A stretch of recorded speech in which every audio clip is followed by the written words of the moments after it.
Welcome back to the Talk of Louisville. I'm Mike Mulroney. I'm Kellye Duckworth. Kellye, have you met our new friend Nick over here? I did. I met him He's here to talk about Second Hope. I went and I can't remember how we crossed paths, to be honest. And I went out and saw the place, and it's pretty amazing. But kind of tell us why and how you got started into this. Oh, sure. I would love to.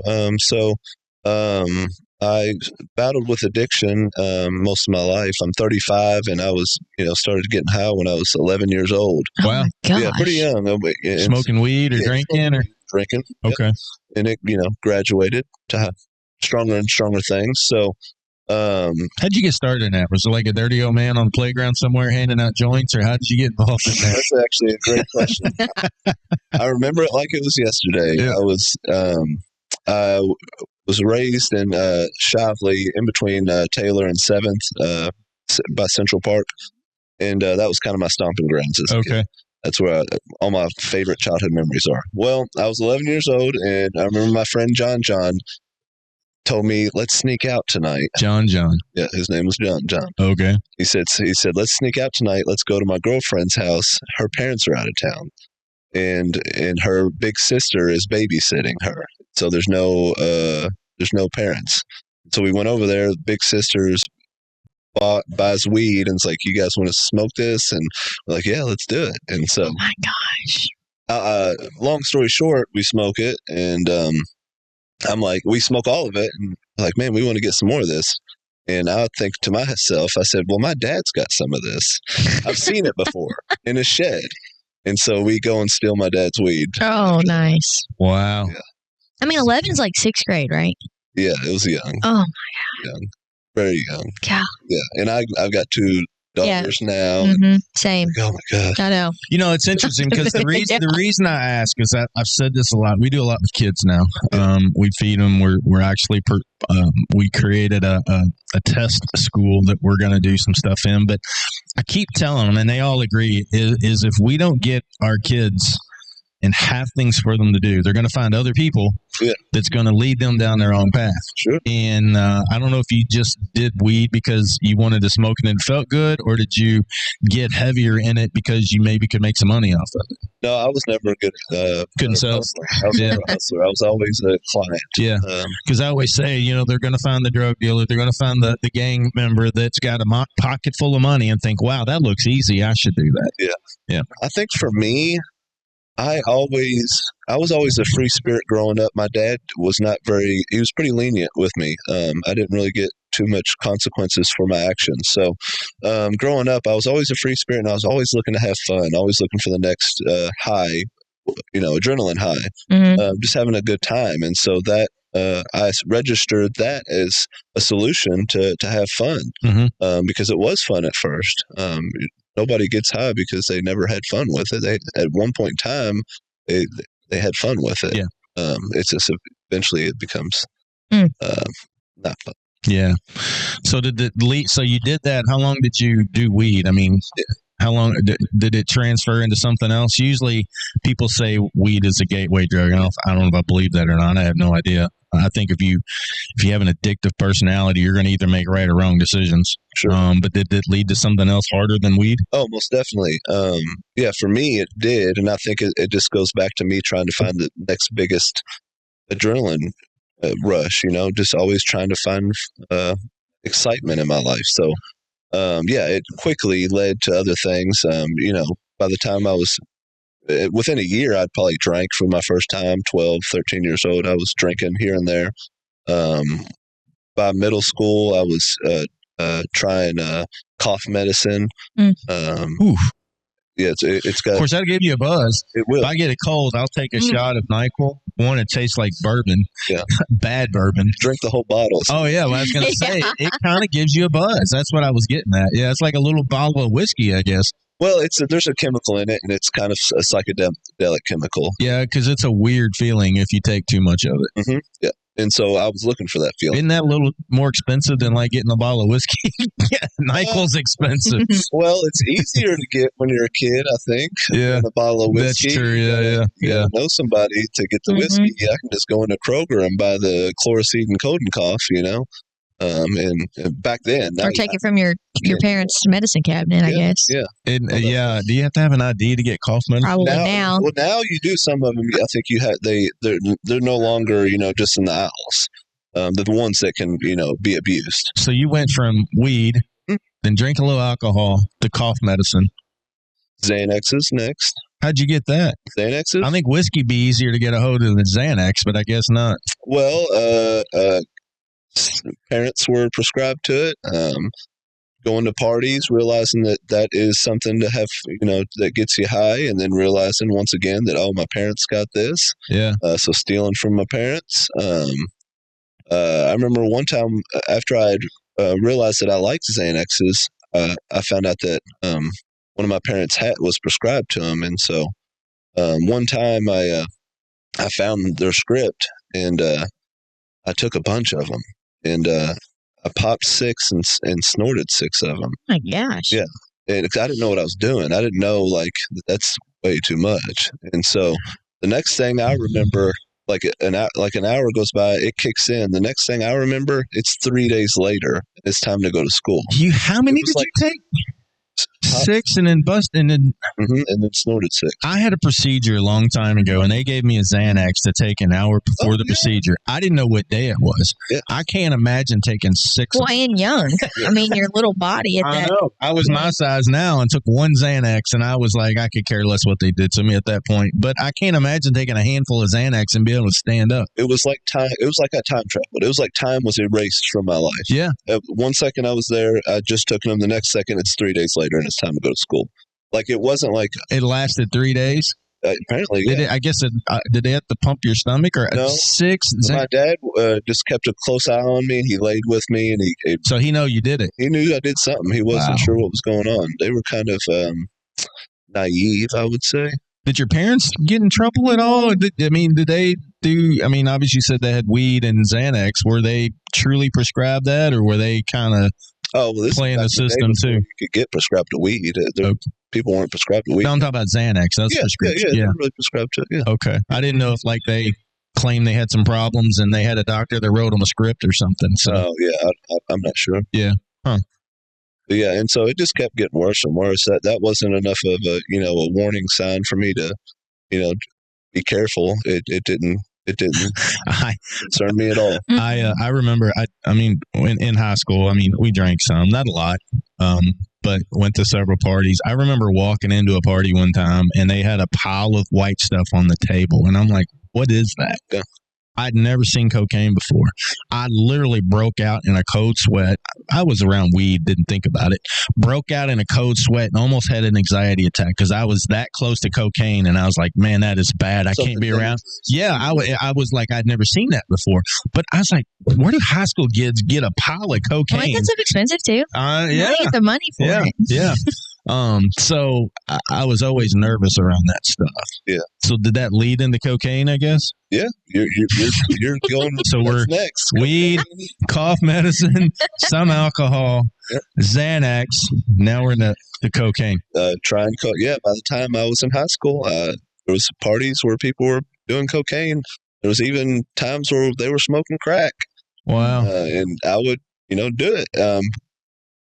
Thankfully, I was a kid and I didn't have any money, so I couldn't get too much because I have a very horrible addictive personality. Like I lose control. Yeah.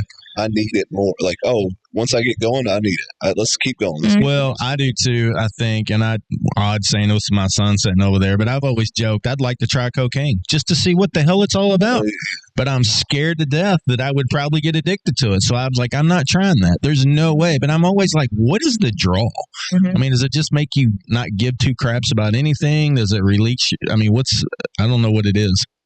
Well, it's hard to explain, but they call cocaine an upper, so it gives you energy, kind of like caffeine. But is that the one where you can take cocaine and stay up for 2 days? Is that what that one is, or no? Cocaine? Yeah, I don't know a lot about the drugs. Yeah. If you have the cocaine, the thing about cocaine is it doesn't last very long, so you got to keep doing it. But if you got enough cocaine, you can stay up for days. Really? Yeah. Oh, yeah. I read the Nikki Sixx, the Heroin Diaries. Motley Crue, and he was talking about he would take so much cocaine that it didn't do anything for him.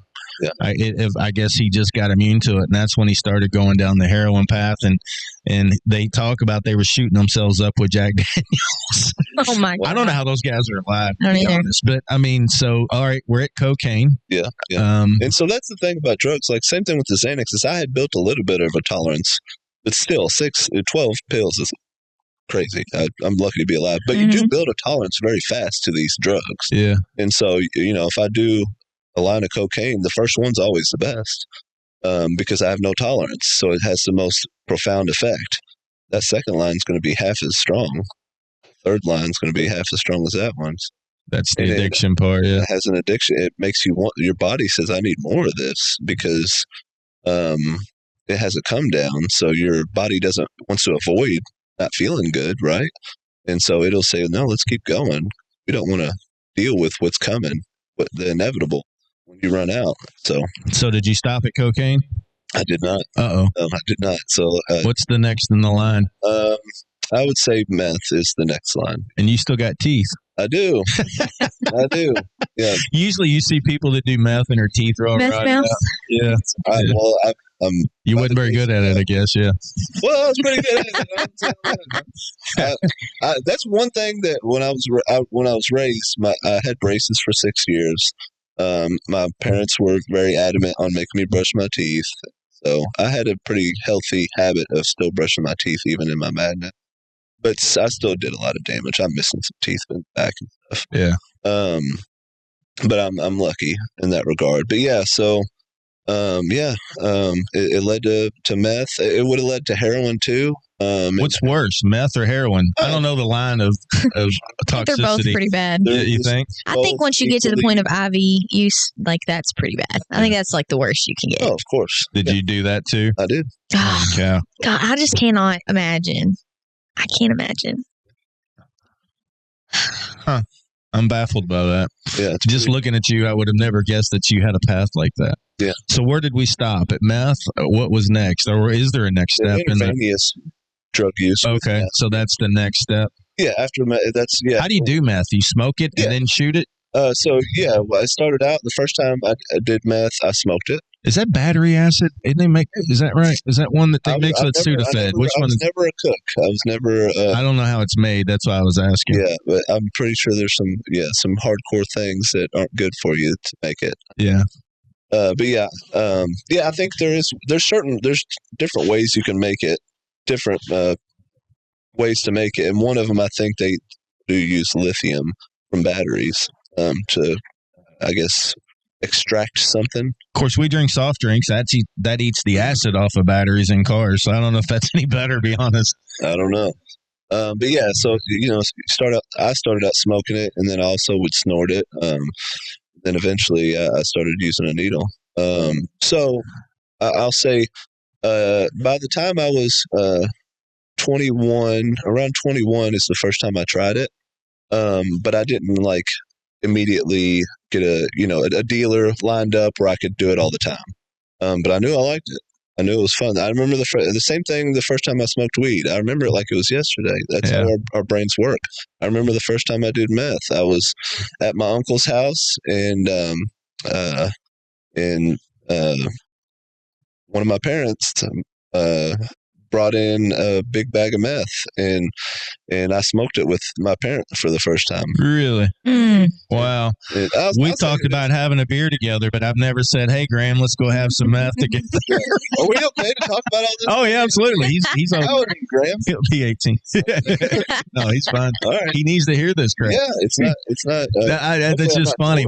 We've talked about sharing a beer, but not a needle. It's so. Well, we weren't sharing a needle. No, I'm just kidding with that. Yeah. Just we were smoking it, but I remember what it looked like. I remember how just it looked like. I was like, "Whoa, that's really cool!" Because it was one big shard, and we threw it in the they call it a chicken bone. This is what the pipe you smoke it out of. The slang word for the pipe is chicken bone. Street word. We smoked it, and I remember I sat there and played the PlayStation 2 for 12 hours straight. Fight Night Round 2. Just I couldn't blink. It's like cocaine. It gives you the energy, but you can just do one line or hit it one time, and you're gonna feel it for a long time. Wow. Long time. So that's a longer buzz than cocaine and the other stuff. But even still, it's not like you still want to do more. But like if you just have access to one line and that's all you can do, you're going to feel high for a day. So we're 10 years into this, right? Yeah. You said 11 to 21? Yep. So is that like the graduation of drug addicts is meth, shooting meth, or is there one more step? What's next in line? I think that's about as crime or what? Yeah, crime became. So was you doing stuff that you probably shouldn't have while you're doing these drugs? Oh, most definitely. So I told you the first time I did it, I didn't continue to do it, but I was still doing other things, Xanaxes and pills and stuff. But by the time I was 25, I had acquired access to it on a regular basis, and so I developed a very steady habit. And at this time, I was working at O'Reilly Auto Parts, actually the one right over there on the other side of the highway, as a delivery driver. And so I had like a 9-to-5 job, but I'm a drug addict and living with my parents and not really going anywhere in life, just paying for my drug habits. But once I started doing meth, you can't even do that. Like you can't have a job and function at a low level in society. Like it's going to go down. So if you're going to you're going to shoot up some meth, you better plan your day where you have nothing to do. Is that what you're saying? Yeah, definitely. Yeah, because you're not going to be very productive on that day. Might feel like you're being productive, but you're not. So we're 25, where we're at 24, 25 years old at this point. That's where I really developed a heavy meth addiction. It led me to losing everything. It started out with me, losing a roof over my head. So then I was homeless in a car. And then I lost the car. So now I'm really homeless. And I'm breaking the law. I would do a lot of boosting at Walmarts and stuff like that, stealing. What's boosting? Is that stealing? Oh, okay. Just grabbing stuff and then trying to get money for it, or trading dope for it. I've stolen cars. I would be out of my mind walking down the streets of the neighborhoods of Cane Run. I remember walking down those streets and through those neighborhoods in the height of winter, just in my mind saying to somebody in this morning, it's morning time, somebody's going to be warming up their car and, leaving their car unattended, and I can just grab it and stuff like that. And I never got a car that way, but I did go to a gas station off Cane Run one time, and I saw a guy walk into the store, and he left his car running, and I hopped right in and stole it. What'd you do with it? Just drive it around for a few days till you ran out of gas? Panicked. Instant panic, instant fear. Regret. Instant regret. But I tried to sell it. I thought I knew some people that were, dangerous enough that knew how to get rid of a car like that. But I pretty much just got swindled out of it myself. And so car got taken from me. There's always somebody one step further in the process. So they knew how to swindle it out of you. Yeah. I was never a good criminal. I wasn't raised like that, even though my parents, dabbled in drugs, and, my mom is the one I smoked meth with for my first time. She was always had a roof over our head. Did you ever smoke meth with your mom? No. Huh? No. Never. It's interesting. It is. And are they still alive? Yeah. And we can talk about it now because she's sober. She's got more sobriety than I do. Yeah. And so that's good. I'm not, that's awesome. It's just kind of different. Of course, I'm sure that might be a little more normal. I was going to say, it's probably more common than you think. Yeah, I think so. Probably. Is your dad still alive? Yeah. Does he do stuff still, or? Oh no, he's always been I don't want to talk too much about him and what he does, but he's had the same job since before I was born. Good. Working at a print and press company. He's about to retire and move to Florida. He's got a trailer out in Clearwater. Good for him. Doing great. Good. That's amazing. Yeah. So you're 26. Yeah. Stealing stuff, looking for the next high. Yeah. You've kind of hit the high point of you're doing. I don't say a high point. You're doing meth, which is probably one of the top. If you're a drug addict, that's probably one of the top ones you're going to do. Yeah. So what happened? Did you get locked up, or did you just say I can't do this anymore? No. So I told you I'm a free spirit. I would have died out on the streets. I did not have the strength, the power to say, all right, let's go get treatment. Let's go off the streets and go get some help. I didn't have the strength to do that. Right. And by the time I'm 26, 27, I start having thoughts in my head that say, Nick, you got to quit. You got to quit doing this. And so after 15 years of active addiction, I finally start saying to myself, I need to stop. But I kept going. So I didn't have the ability to stop. And that's a very dark place to come to, is when you find out, oh, I need to stop, but I've crossed this invisible line somewhere in my life where I lost the power. Yeah, addiction is, if you don't know that you have that addictive personality, just like I said, starting that stuff, there's no turning back. I can't imagine. I mean, I'm addicted. I tell everybody I'm addicted to Diet Mountain Dew. Yeah. I equate that as hard for me to sit down. I can't imagine what you're dealing with and try and just say, I got to get out of this. Yeah. And so I couldn't. I wasn't able to. And so luckily, God saw fit to get me locked up. And that was the kind of path that I needed.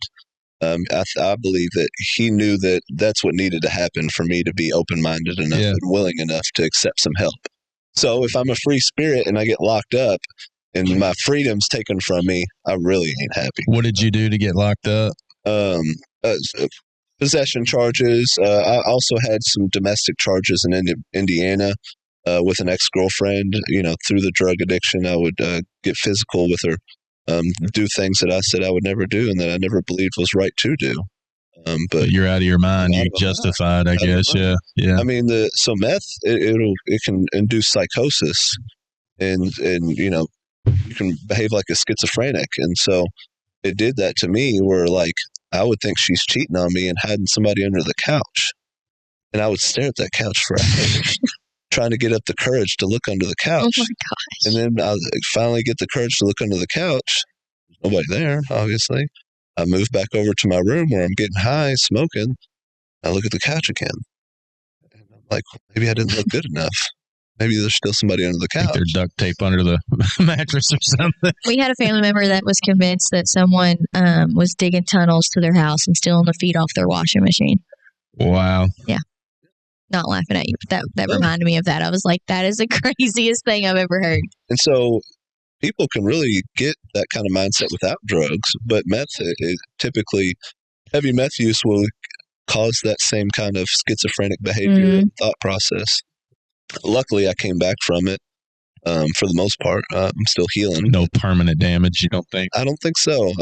I can look back through my journey of recovery and see that I'm constantly healing through hindsight, through back. So you got locked up. Did you spend much time in jail? Yeah, so I've been locked up several times. But in 2019, I got locked up, and I'd never made it. I was on my way to prison.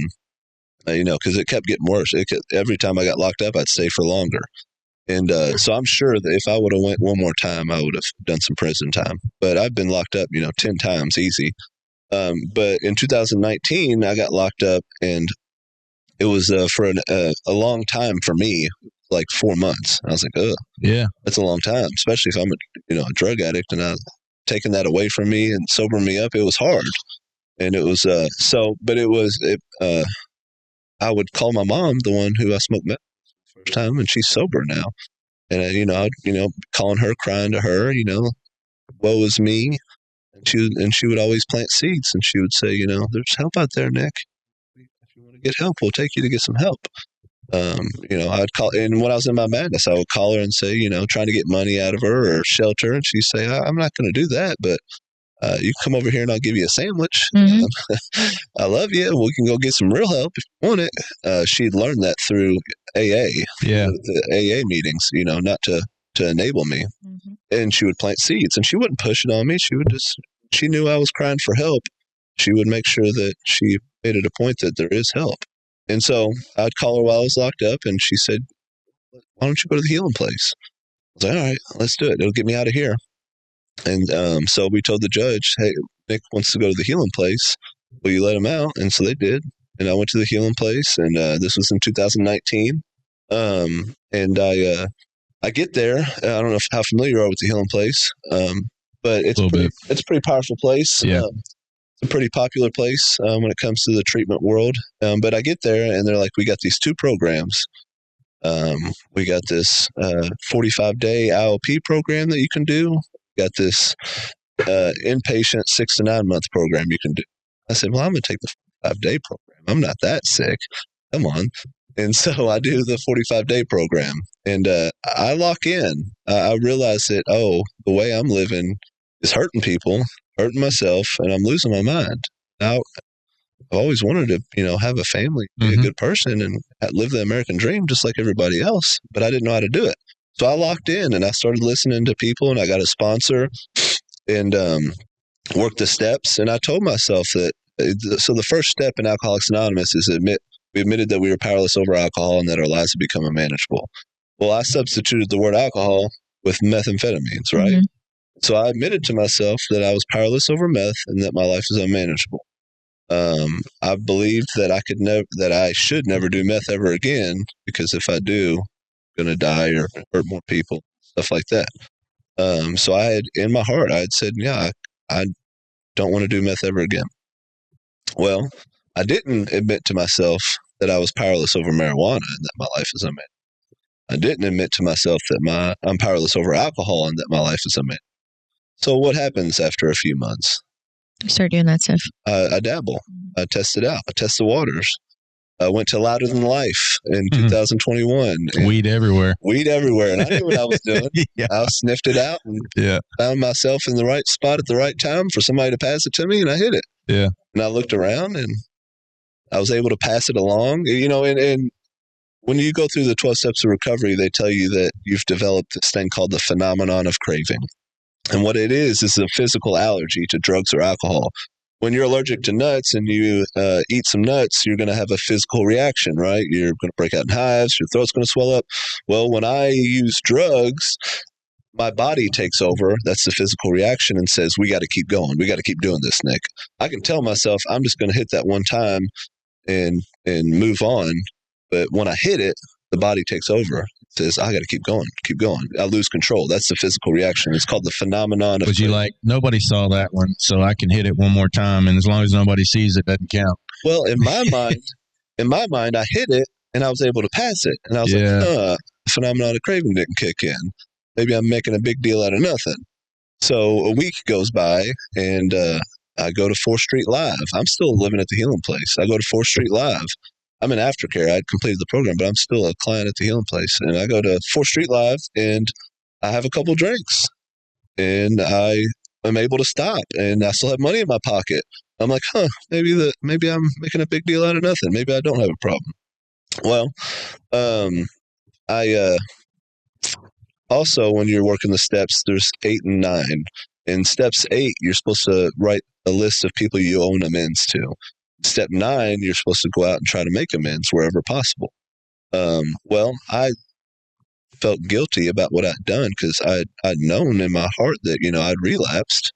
And so I figured, well, the way I'm going to come clean about it is I'm going to put my sponsor on my amends list. So when he looks at it, he'll be like, well, why am I on here? And then I can come clean about it. So I did that, and he looked at it and he said, well, why am I on here? I said, well, I got something to tell you. Smoked some weed and I drank. And he was like, oh, well, you got to tell the Healing Place. I said, I'm not getting that honest. I'm not coming that clean. That's too scary because, you have to restart everything, blah, blah, blah. I've come so far. It was too much for me. And so I left the Healing Place, went straight from the Healing Place to my meth dealer's house, which is a trap house, and started using a needle. Started all over again. Yeah. Started using the needle for the first time. Wow. I started meth, and I told you guys that I had to admit that I come to the conclusion that I was powerless over meth and I can't ever do it ever again. I'm doing meth, and I'm not only smoking it and snorting it, I'm putting it in my arm. And so that's what I'm up against. That's how cunning, baffling, and powerful this disease is. And so I go for a run for another 2 years. Let me share this. Right when I left the Healing Place, I was working at Muscle and Burger Bar. This was in 2019. COVID hits right after I leave. I'm still working at a restaurant. I get them unemployment checks because I'm a restaurant employee. And so I'm getting paid more than I'd ever been paid in my life. And don't have to go anywhere or do anything. Running around, buying hotels, using meth. It was horrible. Huh. crazy. It's another So COVID problem with how COVID affected people. Well, it just so happened that it was a crazy experience, COVID, for me. Yeah. I was not hunkered down at the house like everybody else. I was out running and gunning. Yeah. I was homeless a lot of it. Yeah. Or in a hotel, and with a heavy new needle meth addiction. And so you did 2 years of that. Yeah, I ran around for 2 years, and eventually things got worse. Lost the car, did more crimes. When you're out running and gunning, you typically don't go to your court dates, right? So I missed court dates and I get warrants. So I didn't really catch any new charges out of all the things I'd done during those 2 years. I didn't really catch any new charges, but I wasn't going to the court dates from my previous charges because I was on probation, and so I had warrants. Yeah, and so I get locked up again, 2021, and I do even a little bit longer of a time stint, about 6 months. And once again, I call my mom, and she says, "Well, why don't you try the healing place again?" I said, "Okay, I'll try it again." So I go again, and they say, "We got these 2 programs. We got this 45-day program." I said, "I'll take the 6 to 9 month program. Let's go all in this time." And so that's what I did. I locked in once again, but this time when I did that first step, I said, "I'm powerless over it all, everything, any mind or mood altering substance. I'm powerless over it. I need to live a life free from those things. I want to live a life worthy of living." Yeah. And so I locked in again. And while I was there, I started to, I was not raised in a Christian household or anything like that. My parents never told me to believe, never told me to go to church. But while I was locked up and while I was at the healing place, there was a lot of believers, a lot of people talking about God and opening up their Bibles. So I started doing that as well. I started to give my life to Christ as well. And my life has dramatically changed. I told you guys, I don't have the ability to stay sober. But God, so you can't have anything at all or you're going to relapse. You really feel? I feel like that, yeah. Yeah, sounds like it. And I think most people are in that same boat.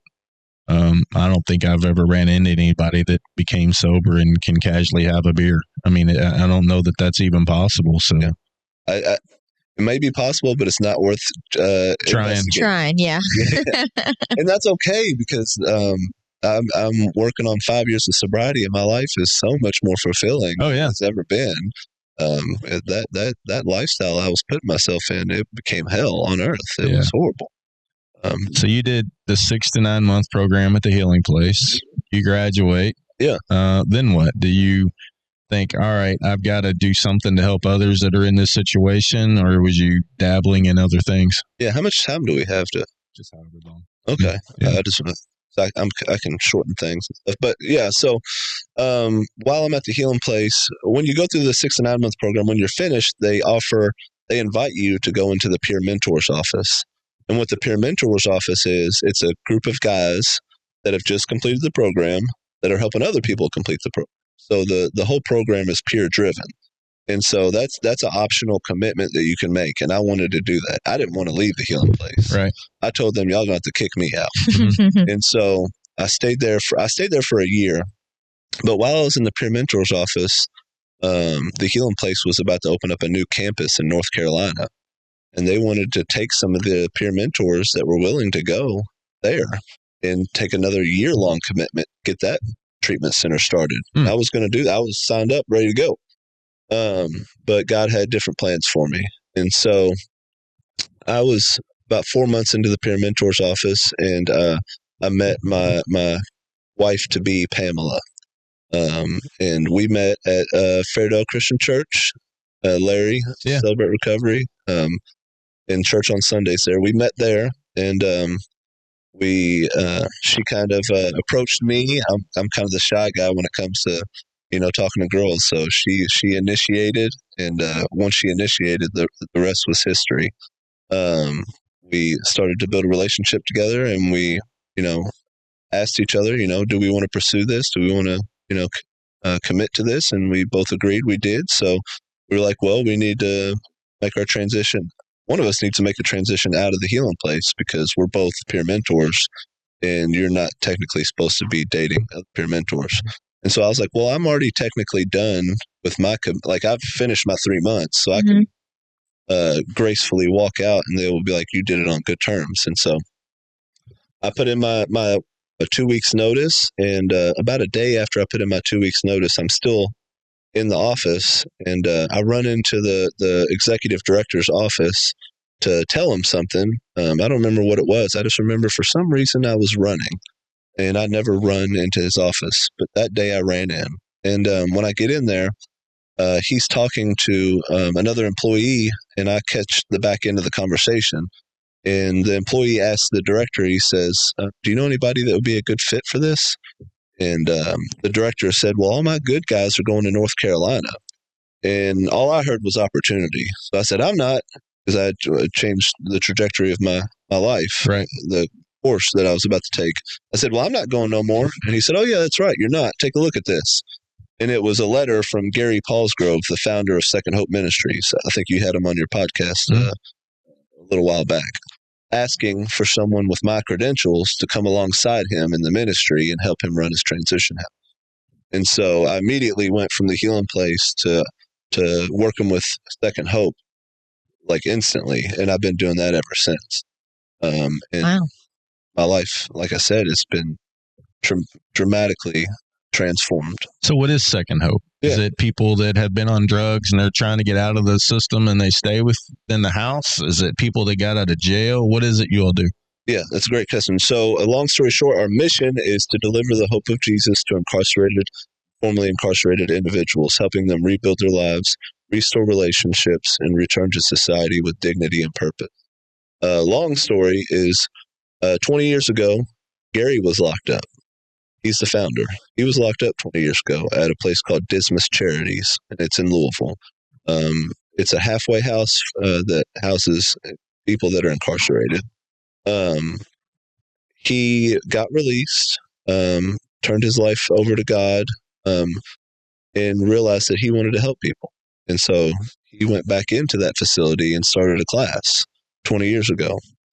Since then, it's grown. Several years after he started the class, he realized, I want to take these guys out to church. So he got permission to take them out to church. A couple of years later, he realized, I keep seeing these guys get released and then come back, get released and then come back. I want to give them a place to go when they get released. So we got a transition house.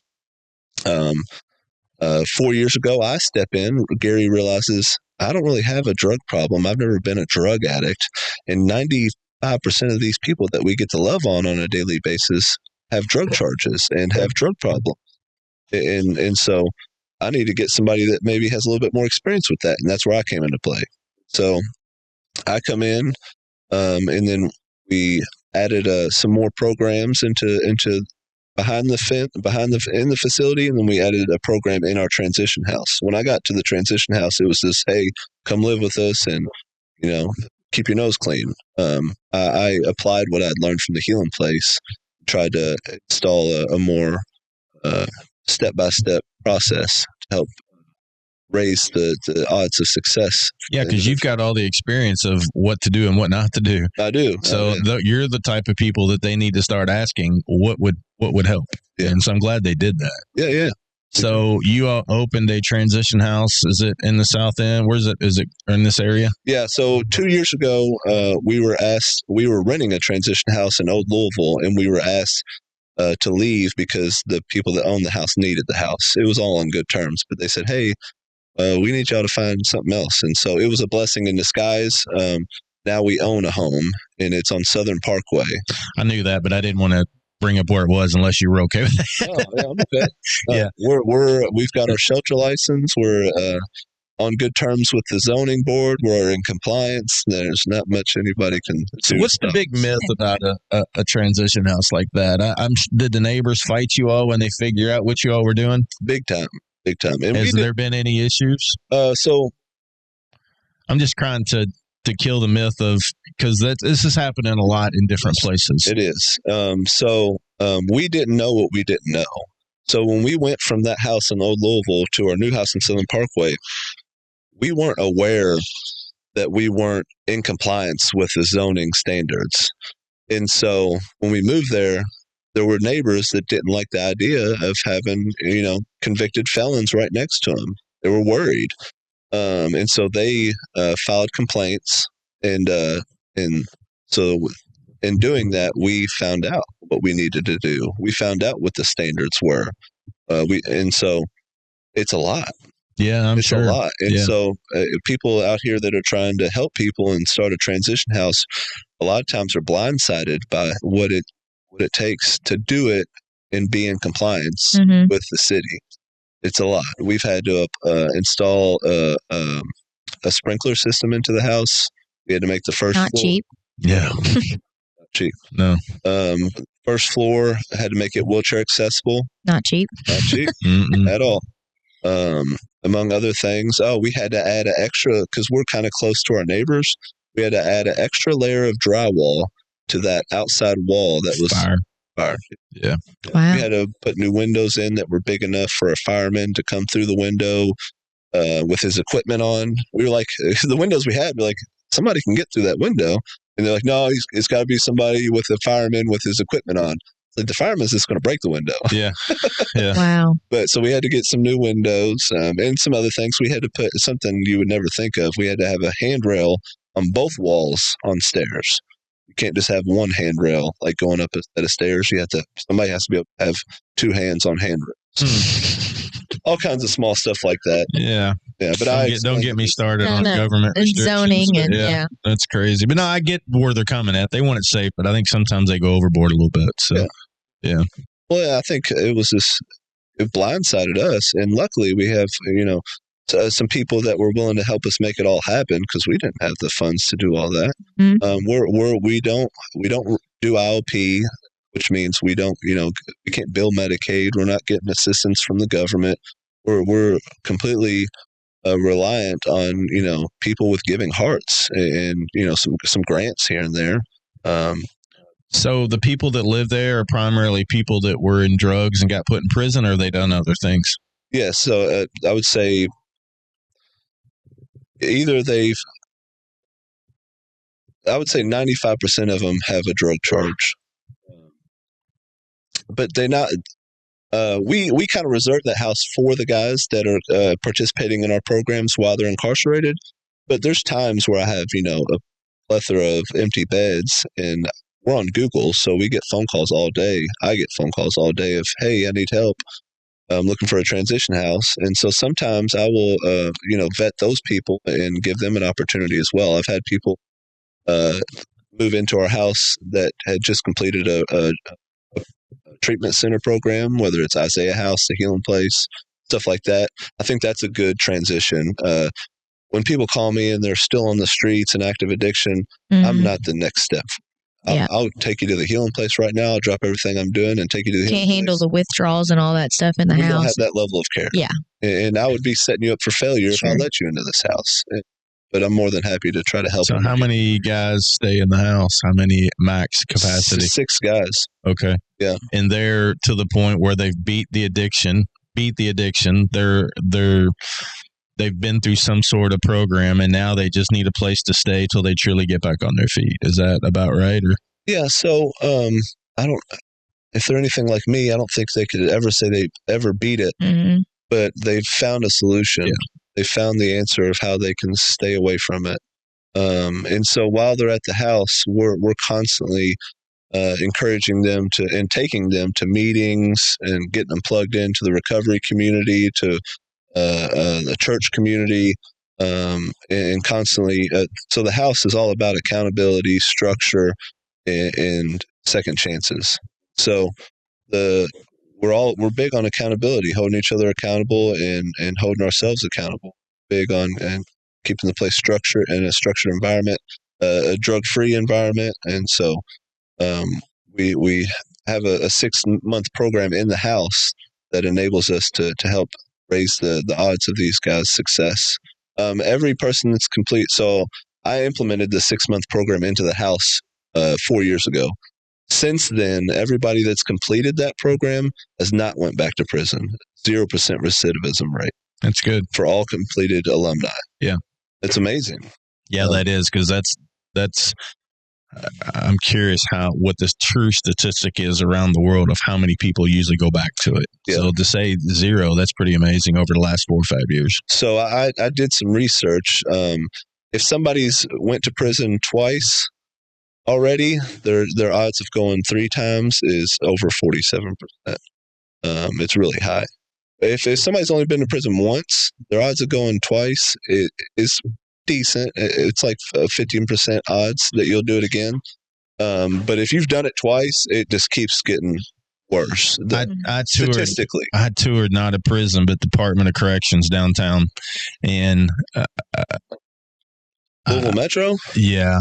Oh, that's the worst place I've ever been in my life. Well, I've heard prison is better than that. But my point is, they just laid in bed all day staring at 4 walls, and they have one window they can see out in the hallway, and that's it. And I was like, man, I would lose my mind if I was stuck in here for even just a couple days. Well, I'd rather have that than the 25 dudes in one dorm with 6 beds on the floor or something. They're all just fighting for a bed. I was in one of those beds on the floor. My gosh. It was the worst place I've ever been in my life is LMDC, Louisville Metro. It was, I compare it to hell on earth. Yeah. I've heard other people say that. That's worse than being in prison. Oh, yeah. A friend of mine's brother did. The prisons were full, so he got stuck at Louisville Metro for 12 months, and he said it was 10 times worse than prison. So I don't know why, but I don't know if the conditions are just that bad. You get more freedom in prison. Like you can go out on the yard and you get to do more things. Yeah, the jail, you just sit there and stare at 4 walls. Yeah, and people are young. Scares me to death. Fighting. People are fighting all the time. I couldn't go to sleep. There's no way. Yeah. If I had that many people sleeping next to us, they're awake all night, and there's no way. It's really hard. Be scared. I think the longest I did in there, I've been in there maybe 4 times, but I did it one time where I was in there for a couple months, and it's really hard. Yeah. So Second Hope, you are doing well, obviously. How do you all raise money? I mean, you said you don't build Medicaid, which I've heard a lot of orgs do. So how do you keep the lights I think that's how a lot of people get into the transitional housing. You get the people that just buy the houses and think, oh, I'm going to make all this money off of Medicaid, and then they don't give, 2 craps about the people that are actually in there. Yeah, that's true. It happens. Yep. Some people go into this for the wrong reasons to make money. Yep. It's really sad. And I think that's another reason why it's so hard to do it right, because the city's tired of it. And so they get on us, they want to make sure that another weird thing is that the city is the zoning committee. They told us that they were 100% complaint based. So they don't go around looking for infractions. They just wait for people to complain. So if you get complained on, then you're under the radar. Interesting. Yeah. And so that's kind of why I believe is why most of the houses, are in the West End. Nobody's saying anything. Nobody's complaining.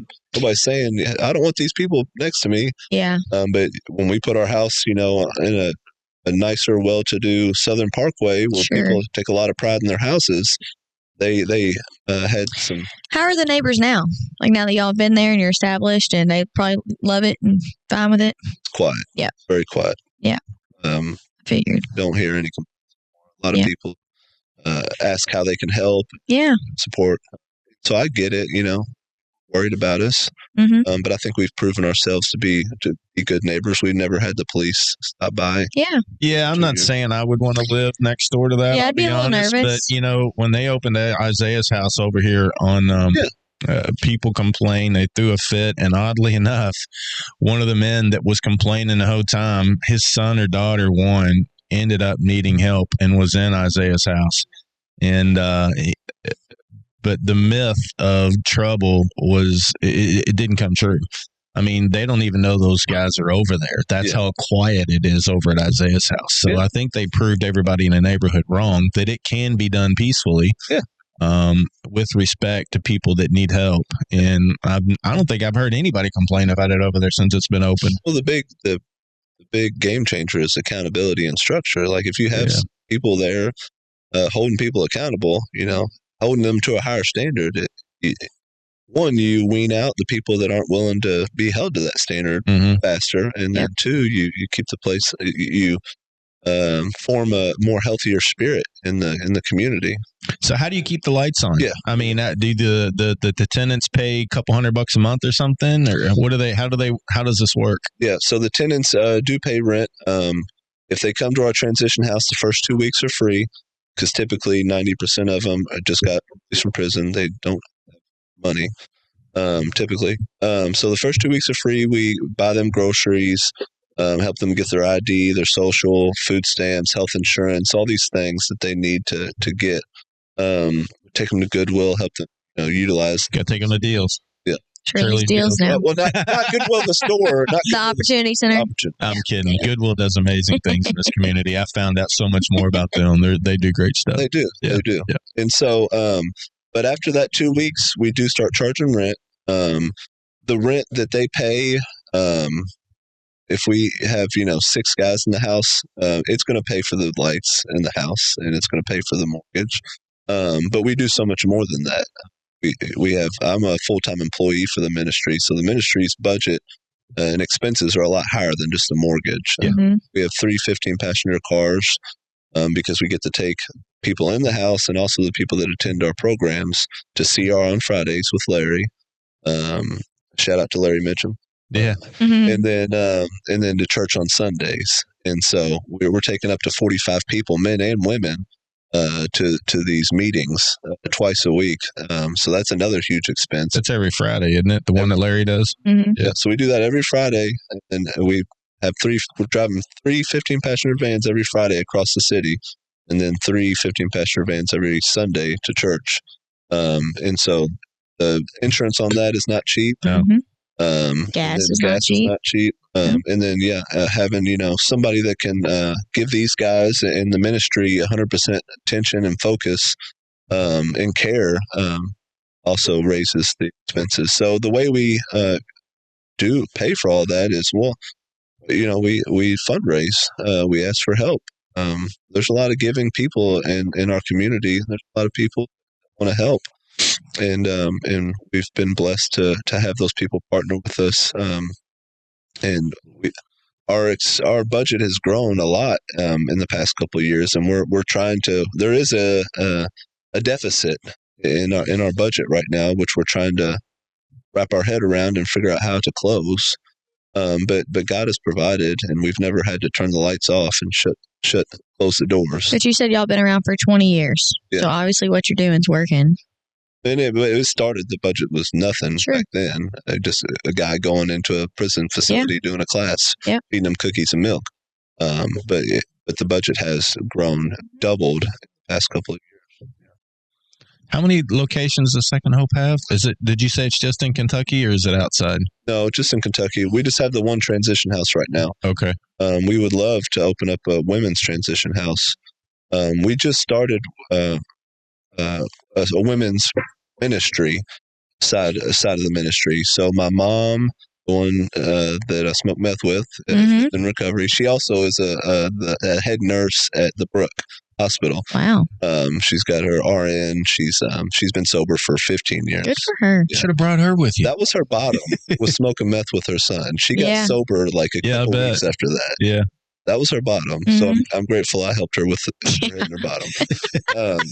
But my mom, my wife, Pamela, who also, she works at the Healing Place. She's the detox supervisor at the women's. And then a bunch of their friends all volunteer to go bring classes to a women's dismiss prison facility now. So we're doing the same thing we do for the men, for women, except for having a transition house. We're taking steps, We would like to, that would be the next step, so we can provide the same level of care that we're providing to men.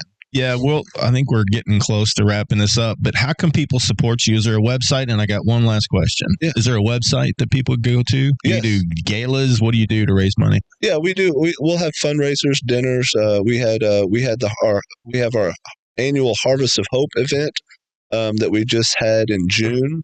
When we actually had it at Top Golf, and it was a really fun time. We played golf and had dinner and had a presentation of what we're doing, Second Hope. But we do that annually. We also have a Second Hope reunion. It's the second Sunday before Thanksgiving, where we invite all of our volunteers, all of our supporters, all of our alumni, and all the guys that are currently participating in our programs, we invite them all together to just to have a reunion and to celebrate, success stories of the guys that have been through the program, give the guys that are in the program hope, stuff like that. And our website is www.secondhope.org, but that's spelled SE, the number 2 ND. Oh, okay. Yes. So numerical 2 ND hope.org. That's it. And then there's, a give button at the top if you feel inclined to help us close the deficit we're currently experiencing. That would be amazing. So my last question is, what's something you can tell people that might be in your same situation? Is it get some help and get away from your existing friends? I mean, do you see anybody that you did drugs with over the years? Have they changed? I mean, what's one or two things advice-wise you can give people that might be in your same situation? Yeah, I mean, that's a given is, try to separate yourself from old people, places, and things. But I'm sure most people that are in my situation have heard that advice. Mm-hmm. Something that really changed, I think, the trajectory of my life was the fact that I played my tape back and I realized that at a certain point in my addiction, I wanted to stop, and I kept going, and I couldn't stop. So that tells me that I didn't have the ability to stop. So maybe I should quit listening to this guy, and maybe I should start listening to somebody else. Somebody, obviously, that's been through what I've been through, has gone through the stuff I've gone through, and is on the other side. Yeah. Being able to surrender my thoughts and my will and try to get in somebody else's back pocket that's overcome what I'm trying to overcome. It's a game changer. And that person who you follow is probably going to recommend you do things that your instincts are going to say, I don't want to do that. Seems hard. That seems scary. That's unknown territory. But if you do it, I promise you ain't going to get high, because that person's never going to tell you to get high. He's never going to take you down a road that leads to heroin, meth, alcohol, weed, whatever it is. Yeah. So if you can quit listening to old Nick, one thing life can change. Yeah, one thing I was just thinking is, I wonder if you saw yourself in that state of mind, if it would have impacted you. For example, I see people walking up down Dixie all the time, swinging at themselves, talking, yelling, walking another road. I'm thinking, I wonder if I could videotape that person, catch them one day when it looks like they're not out of their mind, and say, do you realize this is you? Do you think that would impact them at all if they saw them just swinging at themselves walking down the road and cussing at somebody that's not even there? Oh, I think it'd impact them. Most definitely. I don't know if it would be enough to change. I don't know if it'd be enough. I just watch them. I think, do they realize that they're acting like that? But I don't know. I was just curious. I am fully convinced, though, that you can do everything for somebody, and unless they want to change, they're not going to do it. Right. I agree with that. I mean, they have to want it, because you can give them every resource out there. Yeah. You do have, that is a piece of the recipe. You do have to want it. But like I said, even that wasn't I wanted to get sober right way before I got sober. It is important. You do have to have a desire to stop. But having the willingness to have somebody help you that's hard, especially for men. It's hard. Well, most people in that situation, like you said, you weren't listening to outside forces. You were listening to yourself. If there's some way you can get people to realize that the outside influences could help you, obviously that's just the magic to try and figure all this out. But well, good story, Nick. I tell you, I didn't know. I mean, I met you a while back for about an hour and didn't know that whole story about you. Yeah. But I would have never guessed. Yeah, I mean, you don't look. You don't look like a person that's been through that, so I would have never guessed.